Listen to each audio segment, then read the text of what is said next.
سلام كم يتصنحوت فتواتن كبراتن تقاتل تدوي تي في نسعى زدلنا لكم حصرتن وانا وزيناتات جنا لكم قريبنا لنا كتكتاتلنا عدمنايو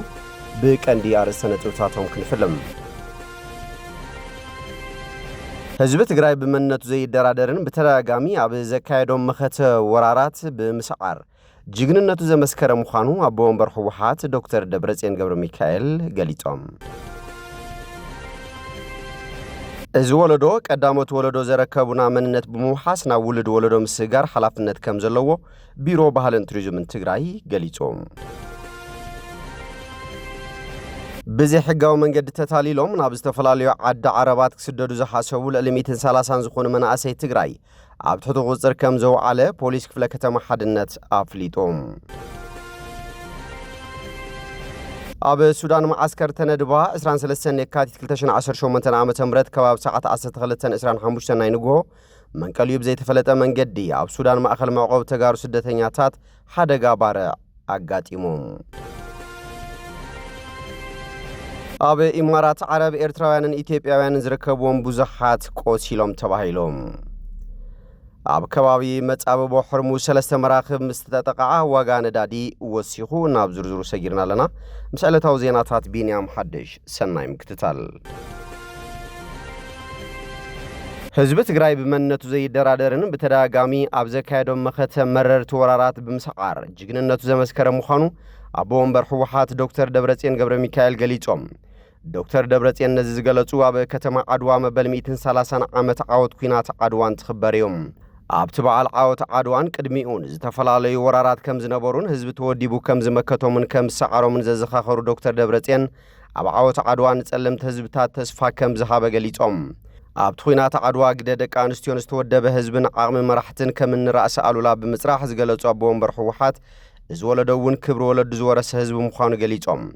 ዋና ማሕዳር ዞባ ማእኸል ትግራይ አይተሻይ ግርማይ በወገኖም ቅድሚ 130 ዓመት ወራሪ በዝሕን ዘመናውን ዕጥቂ ሒዘይሉ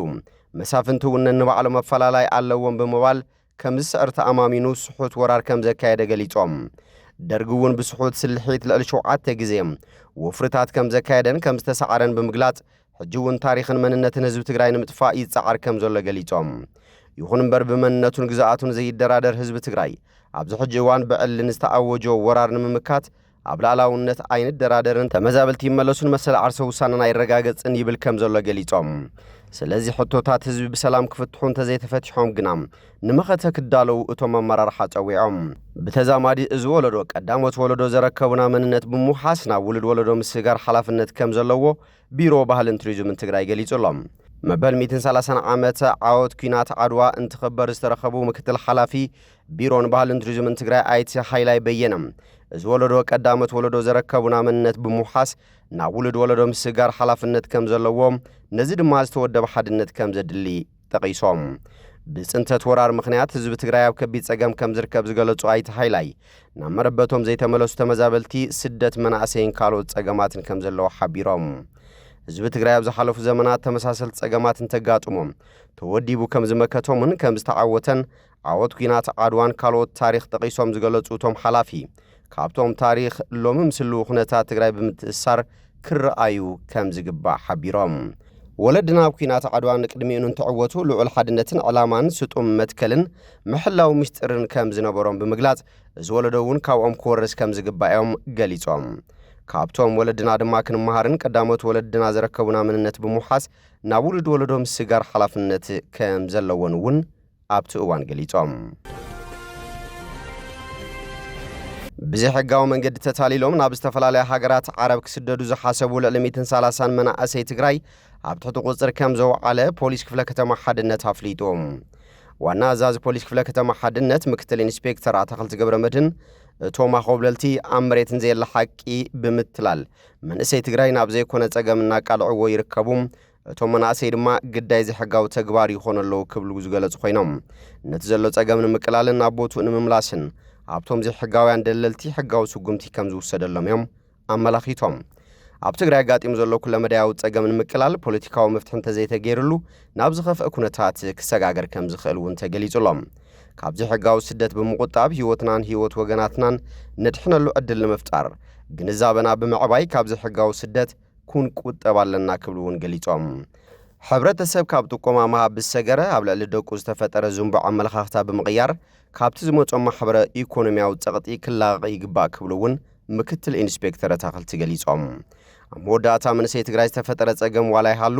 ኣብ ዓዱ ሰሪሑ ዝበልዓሉ ኩነታት ክፍጠር ደኣ ክስራሕ ይግብኦ እምበር ዝሕጋዊ ተጠቒሙ ህይወቱ ከበላሹ ኣይግባእን ክብሉ እዮም ገሊጾም ኣብ ሱዳን ማዓስከር ተነድባ 23 ለካቲት 2018 ዓ.ም ከባቢ ሰዓት 12:25 ናይ ንግሆ መንቀልዩ ብዘይተፈለጠ መንገዲ ኣብ ሱዳን ማእኸል መዕቆቢ ተጋሩ ስደተኛታት ሓደጋ ባራዕ ሓወጋጢሞም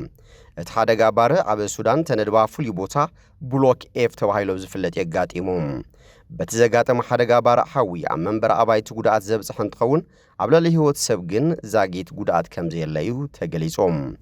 ኣብ ሱዳን ባሽሓ ዝቑፀሩ ተጋሩ ኣብ ማእኸላት መዕቆቢ ከቢድ ስቃይን መከራን እናሕለፉ ከም ዝርከቡ ዝፍለጥ እዩ እቲ ባራዕ ሓዊ እውን ብተደጋጋሚ እዩ ዘጋጥም ዘሎም ኣብ ኢማራት ዓረብ ኤርትራውያንን ኢትዮጵያውያንን ዝርከብዎም ብዙሓት ቆሲሎም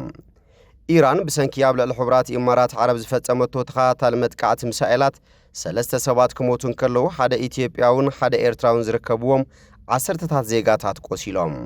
ሚኒስትር ምክልኻል እቲ ሃገር እቲ መጥቃዕቲ ብቐዳም ካብ ዝጅምር ንድሓር ልዕሊ 700 ሚሳኤላትን 500 ድሮናትን ኣብቲ ከባቢ ከም ዝተኮሳ ኣፍሊጡ